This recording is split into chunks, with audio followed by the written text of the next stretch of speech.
ভগবান কেন জন্মের সাথে সাথে তিনি গোকুল গেলেন, বা কেন জন্মের সাথে সাথে তিনি মথুরা থেকে গোকুল গেলেন, আজকের আলোচ্য বিষয় এটি। প্রথম পাঠে আমরা আলোচনা করেছি যে তাকে কেন অনাদির আদি বলা হয়। আমরা একদম প্রথম স্কন্ধের প্রথম শ্লোক থেকে ধরেই আলোচনা করছি। তাহলে প্রথম স্কন্ধের প্রথম শ্লোকটিকেই জানবো। আদর্শ যথান্নত দিদরত চার্থেশই অভিজ্ঞ সারা তেনে ব্রহ্মা হৃদি আদি কবে যে মুয়ন্তি যৎসূরয় তেজ বারিমিদম যথা বিনিময়তি সর্গমিসা ধামনা येन সদা নিরস্ত্র কুকম সত্যম পরম ধীমহি। তাহলে এখন আমাদের যেটা আলোচ্য বিষয়, ভগবান কেন জন্মের সাথে সাথে তিনি গোকুলে গেলেন। সর্বপ্রথম জানতে হবে দাপর যুগে যে ভগবান এসেছিলেন তার কারণটা কি। দেখুন, আমরা সবসময়তে জানি ভগবান যখন ধরাধামে আসেন তার পিছনে কি কারণ থাকে সেটা কিন্তু আমরা বলতে পারি না। শুধু আবির্ভাব আর তিরোভাব এটাই শুধুমাত্র বেদে বলে। তথাপিও আমরা যেটাকে জানতে পারি, ভগবান যেটা আসে সেটা হচ্ছে ভক্তের হৃদয়ে প্রেম নির্যাস রস আস্বাদন করার জন্য। এই প্রেম নির্যাস রস আস্বাদন করার জন্য ভগবান যে দাপর যুগে এসেছিলেন, সে দাপর যুগের প্রেমটি কেমন ছিল না, দাপর যুগের প্রেমটি ছিল বিষয়াত্মিক প্রেম। আর এই কলিযুগে যে মহাপ্রভু হয়ে এসছেন সেটা হচ্ছে আশ্রয়াত্মিক প্রেম। অর্থাৎ ভগবানের কাছে এই পাঁচটি রস, অর্থাৎ সমস্ত রসের আধার হচ্ছে তিনি। এখন তাকে যদি কোনো একটি রস থেকে বঞ্চিত হতে হয় তাহলে সেটি অসম্ভব, কারণ ভগবান কোনো রস থেকে কিন্তু বঞ্চিত হতে পারেন না। তিনি সমস্ত রসের পরিপূরক বা সমস্ত রসের আধার বা সমস্ত রসের আশ্রয়। তো ভগবান চিন্তা করলেন, ভগবান গোকুলে গেলেন তার অনেক কটি কারণ। প্রথম কারণ হচ্ছে কংসকে বঞ্চনা করার জন্য। কারণ কংসকে বলা হয়েছিল, দৈববাণী করা হয়েছিল যে দৈবকীর যে অষ্টম জাত গর্ভের সন্তান সেই তোমার মৃত্যুর কারণ হবে। অর্থাৎ কংস চিন্তা রয়েছিল যে দৈবকীর কখন অষ্টম জাত সন্তান হবে সেই সন্তানকে তিনি বধ করবেন। অর্থাৎ কংসকে বঞ্চনা করার জন্য তিনি কিন্তু প্রথম কারণ তিনি কিন্তু গোকুলে গেলেন। দ্বিতীয় কারণ কি? দ্বিতীয় কারণ হচ্ছে নন্দ মহারাজা এবং যশোদা রানীকে তিনি বাৎসল্য সেবার যে অধিকার দিয়েছিলেন, তারা যেন সম্পূর্ণ রূপে, গত যুগে তারা যে দ্রোণ এবং ধরা রূপে ছিলেন, সেই দ্রোণ এবং ধরা রূপে ভগবানের বাৎসল্য রসের তিনি সেভাবে সেবা করতে পারেননি। তাই তিনি এই যুগে যখন ভগবান এসছেন এবং নন্দ মহারাজা এবং যশোদা রানীকে তিনি সম্পূর্ণরূপে বাৎসল্য রূপে সেবার অধিকার তিনি দিয়েছেন, এবং ভগবান সেই বাৎসল্য প্রেমটিকে আস্বাদন করার জন্য তিনি এসছেন।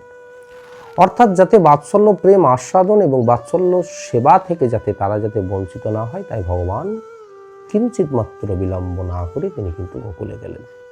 তৃতীয়ত কারণ কি না, তৃতীয়ত কারণ হচ্ছে যে ভগবান কেন গোকুল থেকে পুনরায় বৃন্দাবনে আসলেন। কারণ ভগবান চিন্তা করেন ভগবানের যে সমস্ত বাল্য লীলার মধ্যে যে সমস্ত লীলাগুলি রয়েছে সেই সমস্ত লীলা কিন্তু গোকুলে বসে কিন্তু পরিপূর্ণ হবে না। তাই গোকুলে বসে যেগুলি পরিপূর্ণ হবে না সেগুলি কোথায় হবে না, সেগুলি হবে শ্রীধাম বৃন্দাবনে। কারণ শ্রীধাম বৃন্দাবনই রয়েছে পঞ্চরসের কিন্তু আধার, এবং শ্রীধাম বৃন্দাবনে ব্রজ গোপীদের মধ্যে যে রসটি রয়েছে সেই রসটি, এবং ব্রজ গোপ্যদের মধ্যে অর্থাৎ যে পঞ্চরস, যে পাঁচটি রস, সখ্য বাস্য দাসল্য শান্ত এবং মধুর, কান্তা এবং মধুর, এই যে পাঁচটি রস রয়েছে, এই পাঁচটি রসই কিন্তু একমাত্র বৃন্দাবনের ব্রজ গোপীদের মধ্যেই রয়েছে। তাই ব্রজ গোপী, ব্রজ গোপ এবং সখা আদির মধ্যে কিন্তু রয়েছে। তাই তিনি কিন্তু গোকুল থেকে কিন্তু বৃন্দাবনে তিনি কিন্তু গমন করলেন। এবার তিনি কেন পুনরায় আবার মথুরায় আসলেন? কারণ মথুরায় আসলেন তিনি কংসকে কৃপা করার জন্য, অর্থাৎ বধ করার জন্য বা নিধন করার জন্য, এবং পিতামাতাকে ওই কংসের কারাগার থেকে তিনি কিন্তু মুক্ত করার জন্য। এরপরে তিনি গেলেন দ্বারকায় গেলেন, এবং দ্বারকা থেকে তার সমস্ত লীলাটিকে তিনি কি করলেন? সমাপ্ত করলেন।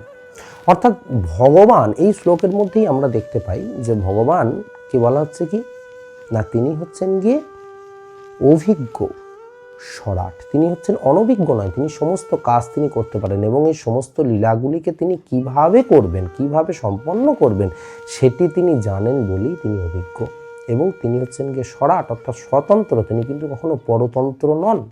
অর্থাৎ তিনি কোনো কর্ম করতে গেলে বা তিনি কোনো লীলা করতে গেলে কারো কিন্তু সাহায্যর তিনি কিন্তু প্রয়োজন হন না।